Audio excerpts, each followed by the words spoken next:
ሰላም ሰላም ውድ የጊዮን አካዳሚ ቤተሰቦች እንኳን ወደዚህ ቻናል በሰላም መጣችሁ። ዛሬም ከባለፈው የሚቀጥለውን ክፍል 7 ወይም ቀን 7 ትምህርታችንን ይዤላችሁ መጥቻለሁ ማለት ነው። አናባቢዎችን በአጭርና በረጅም ድምፅ እንዴት ማንበብ እንችላለን፣ ድምጻቸውን እንዴት ነው ማወቅ የምንችለው የሚለውን ትምህርት እየተማማርን እንገኛለን። ዛሬ እንደነገርኳችሁ 7ኛ ቀናችን ደርሰናል። አናባቢውን በአጭርና በረጅም ድምፅ ከባለፈው የሚቀጥለውን ትምህርት እንማማራለን ማለት ነው። ስለዚህ እንዴት በአጭርና በረጅም ድምፅ አናባቢውን እንዴት ማንበብ እንችላለን፣ ቃላቶችን እያጣመረን እንዴት በቀላል መንገድ ቃላት እየመሰረትን ማንበብ መጻፍ እንችላለን የሚለውን ትምህርት ይዤላችሁ መጥቻለሁ ማለት ነው። ስለዚህ ቪዲዮውን እስከ መጨረሻ ማየት እንዳትረሱ። እንጀምር። ምን ይላል የመጀመሪያው? በመጀመሪያ ምን ማድረግ አለባችሁ? ምን ማወቅ አለባችሁ? መጀመሪያ አናባቢው ስንት አይነት ድምፅ አለው? አናባቢው ሁለት አይነት ድምፅ አለው። ሁለት አይነት ድምፅ አለው። አንደኛ እንደምን ይነበባል? እንደ አ። በሌላ በኩል ደግሞ እንደምን ይነበባል? እንደ ዩ ይነበባል ማለት ነው። ስለዚህ ሁለት አይነት ድምፅ አለው ማለት ነው። እንደ አ የምናነበው መቼ ነው? እንደ ዩ የምናነበው መቼ ነው የሚለውን ደግሞ ማወቅ ግድ ይላል ማለት ነው። እንግዲህ እንደ አ የምናነበው ምን ማለት ነው? በአጭር ድምፅ ነው። አጭር ድምፅ ነው የምንለው ደግሞ ምን ማለት ነው? አንድ አናባቢ ብቻ ከቃሉ አንድ አናባቢ ብቻ ካለው አጭር ድምፅ ነው እንለዋለን ማለት ነው። ስለዚህ አጭር ድምፅ ወይም አንድ አናባቢ ብቻ በሚኖርበት ሰዓት ዩ ምን አይነት ድምፅ አለው ማለት ነው? ዩ አ ሚል ድምፅ እናገኛለን ማለት ነው። እንደ አ እናነበዋለን ማለት ነው። ገባችሁ? ስለዚህ ምን ማድረግ አለባችሁ? መጀመሪያ አናባቢውን ታያላችሁ። ከቃሉ ስንት አናባቢ ያለው የሚለውን ታያላችሁ። አንድ ብቻ አናባቢ ካለው እንደምን ማንበብ ትችላላችሁ ማለት ነው? እንደ አ ታነባላችሁ። ሁለት ወይም ከዛ በላይ ካለው ደግሞ ረጅም ድምፅ ነው የሚሆነው፣ ድምፁ ይረዝማል ማለት ነው። ስለዚህ ዩን ምን ብለን ማንበብ አለብን? ራሷን በእንግሊዝኛዋ ዩ ብለን እንጠራታለን ማለት ነው። ዩ የሚል ድምፅ አላት፣ ሁለት ወይም ከዛ በላይ አናባቢ ካለው ከዩ ጋር ማለት ነው። ስለዚህ በዛን ታይም ምን ማድረግ አለብን? ዩን እንደምን ማንበብ አለብን ማለት ነው? እንደ ዩ ራሷን ዩ ብለን እንጠራታለን። አንድ ብቻ ሲኖር ደግሞ እንደምን ማንበብ አልኳችሁ? እንደ አ ማንበብ አለባችሁ ማለት ነው። ስለዚህ ቃላቶችን አሁን እያጣመርን ስናነብ ይገባችኋል። በደንብ ተከታተሉኝ ማለት ነው። ያ ምን ይላል እዚህ ጋር? ሲዩን እንደምናንበባት ሲዩን እንደምን ማንበብ ነው? ሲዩን ካ ብለን ማንበብ፣ ካ። ፒን ፕ ብለን ማንበብ፣ ካፕ። ካፕ ካፕ ማለት ምን ማለት ነው? ካፕ ማለት ዋንጫ ማለት ነው፣ ዋንጫ። ስለዚህ እዚህ ጋር ማየት ያለባችሁ ዩ ምን አይነት ድምፅ አላት የሚለውን ነው።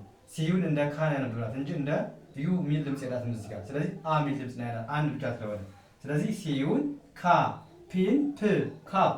ካፕ ማለት ዋንጫ። ወደዚህ ስትሄዱ ደግሞ ምን ታገኛላችሁ? ኤች ዩ ኤም ኤ ኤን። ስንት አናባቢ አለ? ሁለት አናባቢ አለ፣ ዩ እና ኤ። ስለዚህ በዚህ ሰዓት ድምፁ ረዥም ነው የሚሆነው ማለት ነው። በዚህ ሰዓት ዩን ምን አይነት ድምፅ አላት ማለት ነው? ራሷ እንግሊዝኛው ዩ ሚል ድምፅ አላት ማለት ነው እንጂ እንደ ቀድሞ እንደ አ እናነበው ማለት ነው። ስለዚህ ልዩነቱ እዚህ ጋር አንድ አናባቢ ሲኖር እንደ አ እናነባለን፣ ሁለት ወይም ከዛ በላይ አናባቢ ሲኖር ደግሞ እንደ ዩ እናነባለን ማለት ነው። ስለዚህ ኤች ዩን ሂዩ ብላችሁ አንብቡ።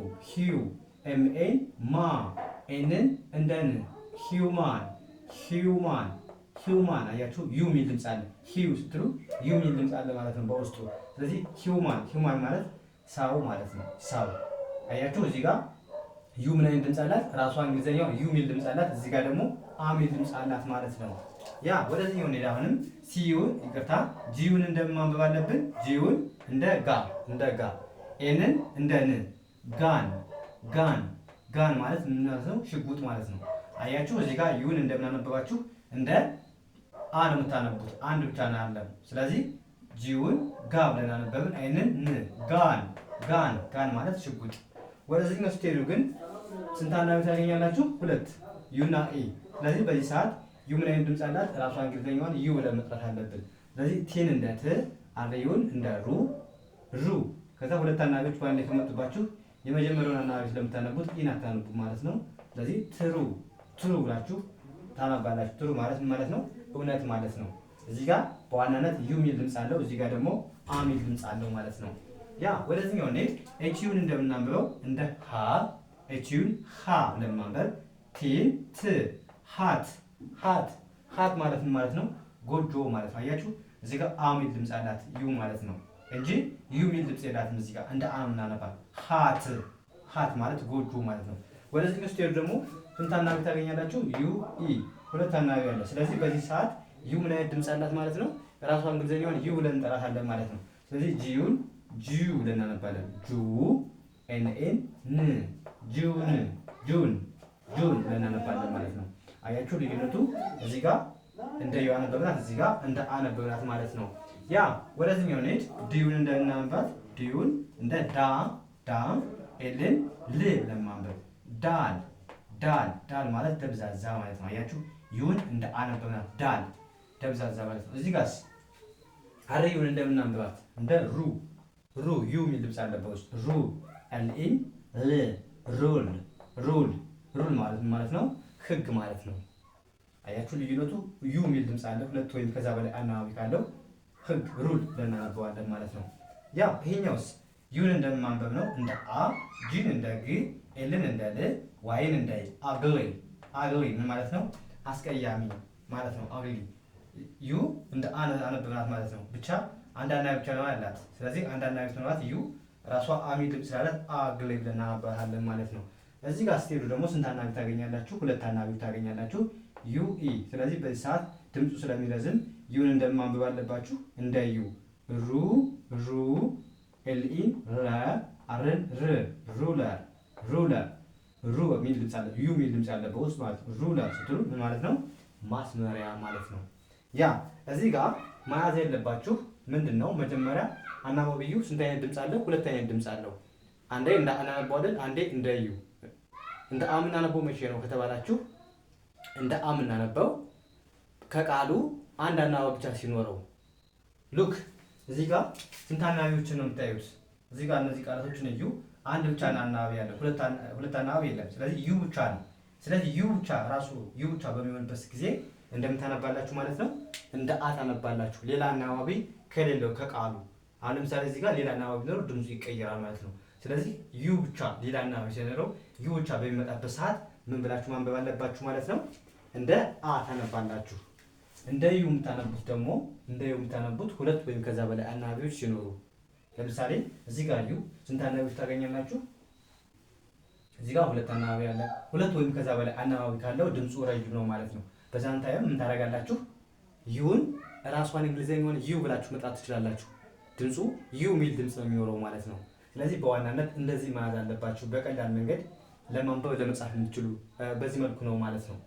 እና ኦንላይን ለማለት ፈልጉ ቤተሰቦቼ ባዮ ላይ ወይም ቪዲዮ ላይ በማስቀምጠው ቁጥር በማንኛውም ሰዓት በመደወል አማርኛ፣ እንግሊዘኛ፣ ሂሳብ እንዲሁም ሌሎችን ትምህርት እያስተማሩ ስለምንገኝ በፈለጋችሁ ሰዓት ደውላችሁ መማር ማከት ትችላላችሁ። ከመጀመሪያው ከመሰረቱ ጀምራችሁ መማር የምትፈልጉ ደውሉልኝ። በማንኛውም ሰዓት ደውሉልኝ፣ መማር ትችላላችሁ ማለት ነው። አሁን ወደ ቀጣዩ እንሄዳለን ማለት ነው። ይሁንስ እንዴት እናንብበው? አሁንም በተመሳሳይ ኤሲዩን እንደማንበብ አለብን፣ እንደ ሳ ማንበብ አለብን። ሳ ምን ን ብለን ማንበብ አለብን። ሳም ሳም ማለት ምን ማለት ነው? ድምር ማለት ነው። ድምር ሳም ስንል ድምር ማለታችን ነው። ወደዚህኛው ስትሄዱ ደግሞ ምን ታገኛላችሁ? ስንት አናባቢዎች አሉ? ሁለት አናባቢዎች አሉ። ስለዚህ በዚህ ሰዓት ድምፁ ረዥም ነው። ዩን ምን አይነት ድምፅ አለው ማለት ነው? ዩ ብለን እናነበዋለን ማለት ነው።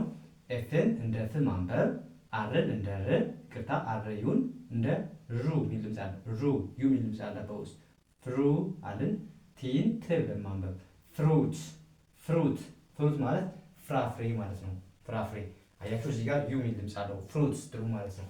ያ እዚህ ጋር ኤፍዩን እንደማንበብ እንደ ፋ ኤፍዩን ፋ ኢንን ን ፋን ፋን ማለት አዝናኝ ማለት ነው። አዝናኝ ያ ወደዚህ ስትሄዱ አሁንም ዩ የሚል ድምፅ ነው የምታገኙ። እዚህ ጋር አርዩን ሩ ለማንበብ ዲኢን ሩድ ዲኢን ዲ ለማንበብ ይቅርታ ሩድ ሩድ ማለት ምን ማለት ነው?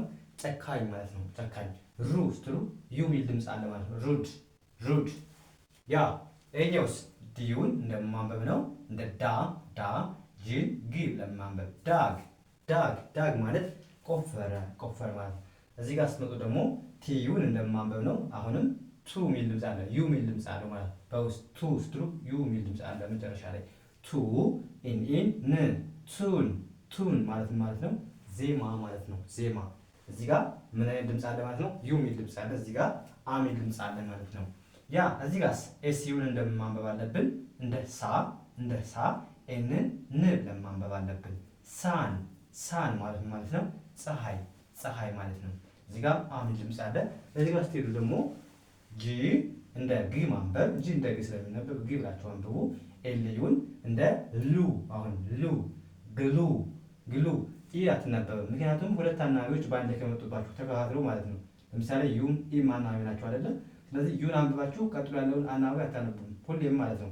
ኢ መጀመሪያው ሲሆን ኢን አንብበን ዩን አናነብም። ስለዚህ የመጀመሪያውን አናባቢ ብቻ ነው የምታነቡት ማለት ነው። ስለዚህ ጂዩን ጂን እንደ ግ ኤልዩን ሉ ብለን ማንበብ ሉ ግሉ ግሉ ማለት ሙጫ ማለት ነው። ሙጫ የምታውቁ ሰዎች ግሉ ማለት ሙጫ ማለት ነው።